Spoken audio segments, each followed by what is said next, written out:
Hey, what's going on, guys? MrTheRevertz here, and today I want to talk to you guys about a section in the recent Game Informer magazine that covers some of the new weapons in Call of Duty Infinite Warfare. Now, the image on screen was taken from me earlier today when I was reading the magazine, and as I was reading, the first sentence in the first paragraph says, Infinite Warfare features more weapons than any other Call of Duty title. So that right there is obviously a very good thing, because any Call of Duty game that has a lot of weapons adds a lot of variety in the game, instead of just having like 1 to 2 weapons that everybody uses like we've seen in past Call of Duty titles. So weapon variety is definitely a very good thing going forward for this game. Now, they do go on to say that the weapons come from 5 or 6 core fictional manufacturers, and then it goes on to list those companies below. So the first one we have is Kendall Ballistics, and they primarily make M4s and any other traditional Call of Duty weaponry, but with their own futuristic touch. So these guys make weapons that look and feel like any of the gun we know from old school Call of Duty games, but at the same time they add their own futuristic look to it, so that's pretty cool there. And then next up we have the Mishima company, and they're a Japanese company that creates high energy, fast firing weapons, but they have their own interesting and unusual perks.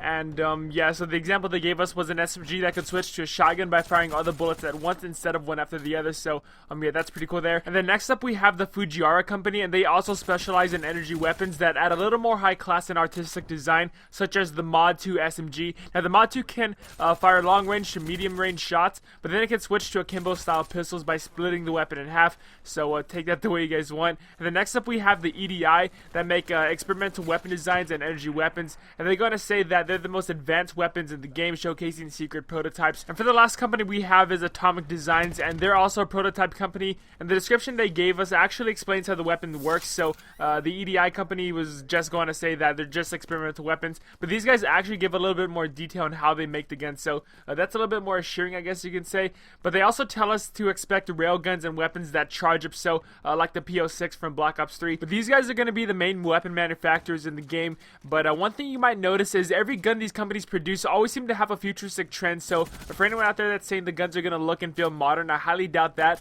But some of the guns will have a modern style appeal, so yeah, you guys can take that the way you want. Now, for the last thing I want to bring to your attention is at the very bottom of the page, and as you can see, we have a sniper rifle, but the text above that is pretty interesting, so I'm going to read to you guys. And it says, from pistols with electronically charged ammunition that can shoot multiple bullets at once in a burst fire configuration to single fire or massive Gatling gun beasts like the Steel Dragon, you can find the perfect loadout for your style of grounded in reality future tech. So before I go on, guys, we have 2 names of weapons that are going to be in the game so far. Actually 3 if you want to include the M4.